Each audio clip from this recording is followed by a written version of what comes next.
Chapter 90. The 7th, 8th, and 9th sign of the zodiac. Mathael. Listen then. After the crab, we see the lion in the great zodiac. How does this wild beast then come among the signs of the sky?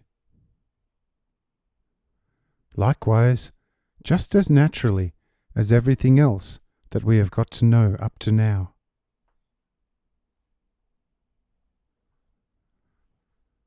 After the crab hunt, which lasts its 30 days, and sometimes also an extra one or two, because the month of the crab, June, and not the month of the fish, February, was decided as the month of balancing out by the old Egyptians.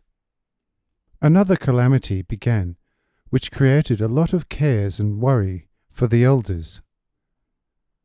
Around this time, the lions usually give birth, and are there, full of hunger, concentrating most on the hunt, and move far and wide over the deserts, the mountains, and the valleys, into areas where they expected some fat herds. Since the fatherland of the lions is actually hot Africa, and Asia Minor is also often conquered by these kings of the animals, it is therefore understandable that it was not difficult for them to press forward to Middle and Lower Egypt, and there cause devastation among the peacefully grazing herds. Just as a great cold drives the wolves into areas occupied by people, so the great heat of Julius, July, drives the lions into the somewhat cooler northern fields, where there is a good prey. But in this month, in Upper Egypt, the heat is the strongest and most unbearable, and therefore often drives the lions north to the Mediterranean, where it is obviously cooler than in the area of the glowing hot sandy desert. In short, at the beginning of this period, the inhabitants of Egypt constantly receive visits from these feared guests, and must defend themselves quite efficiently against them in order to keep them from their herds. And since the sun at this time enters a constellation just like that of the bull represents more or less the form of a furious lion, the elders called this heavenly body with the name of a lion. And in Egypt, this time was also called the name lion, Leowa, Le, the evil one, or the descendant of evil one, in contrast to El, the good one, or the son of good one, O, the son of God, Wa, also Way, flees. Leowe therefore means the evil one flees the sun. The Romans named their hero Julius Caesar in honor just a few decades ago this time period with his name, because he knew how to fight as cunningly and bravely as a lion. There you have the 7th heavenly or zodiac sign, which also became idolized, in a way, by the later descendants. But after the lion, we see a virgin follow. That seems not to suit what has happened before. Oh yes, it suits it completely and quite naturally.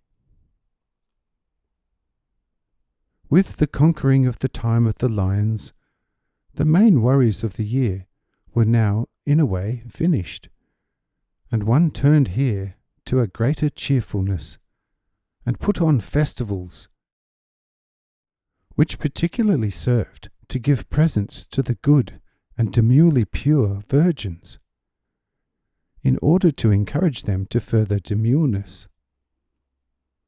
It was also tradition in this period to celebrate marriages. Only a virgin found to be pure could be taken as a wife. One who had not kept her virginity, however, was excluded from marriage and could only in the very best case become a concubine of some man who already had one or more proper wives. Otherwise, the only thing left for her was the despicable and low status of slave. And so this time had a very weighty importance. And because around this time another very nice constellation of the zodiac came to stop over the sun, it was called the Virgin. But only several years ago did the vain Romans give this period the name of the Caesar, in the honour of Caesar Augustus. And so you know now also, dear Helena, how a virgin came after the lion in the stars. But now let's move on. We have now seen how a virgin also came among the constellations of the zodiac. But now something enters that we will soon see. We see a balance scales, as the grocers and pharmacists use for weighing their specimens and medicines. How did this instrument for testing weight come among the stars then? I tell you, very easily and again, just as naturally as all the earlier ones. You see, after the time of the virgins' test and the marriages, by which this previous time was mostly characterized, came the time of the testing of the most harvest, of the grain, which the oldest inhabitants of this land had farmed, of course alongside the cattle, of the fruits, the figs, the dates, the oil, the pomegranates, the oranges, and more of the same. Every community had its elders as representatives, and leaders of all business, and likewise a priest, who had only to occupy himself with the spiritual, and to teach the people on certain days, and to prophesy at important events. It does not need to be mentioned that the status of priest soon much increased, and this status did not have much to do with coarse physical work, except with new attempts and improvements in every possible respect. It was also the priests who explored the metals of the earth, collected them, and made them suitable for use. But for all the many technical things they needed as well many henchmen and well-trained artisans who all had no time to devote themselves to farming and cattle breeding, and thus such people had to be supported by the community. But how should that be measured? That every member of the community should give a corresponding part of his harvest to the priests and their helpers. The tithe was decided, and every member of the community had to give the 10th part of all their harvest to the priests. But how was the tithe measured? Quite simply, with the scale. There were larger and smaller scales available for use in the way just mentioned. Every community owned several such scales,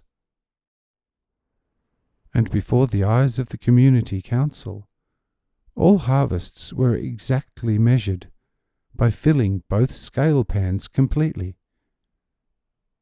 The filled pans were emptied out 9 times into the box of the community member, but the 10th time into the box of the priests. The high priest was at the same time the protector of the whole tribe, or the shepherd, with the expression varaon. He protects, or he is the shepherd. In later time, the varaons became the genuine kings of the land, under whose dominion the priests also stood. But now we see from this historically true representation that the period of time just after that of the Virgin was attributed mainly for the weighing of the harvests, for the tithe giving to the priesthood, and because at exactly this time the sun once again entered a new sign. This sign was therefore called in the zodiac the scales, Libra. That will be clear to anyone who is even a little familiar with the traditions and habits of the ancient Egyptians.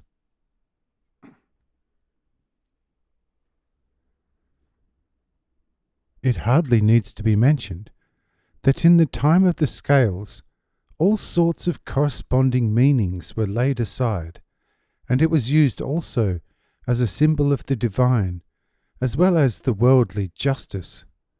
Yes, that it is still worshipped in a way by some yet undeveloped peoples, as the Indians do to the plough here and there.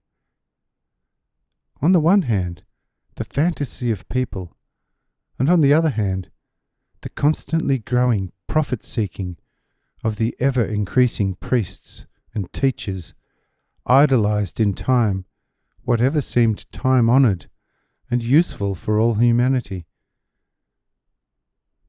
In this way, we have now seen how a human tool came into the great zodiac. And we therefore also want to see further how the highly dowdy insect, the scorpion, came to the great zodiac.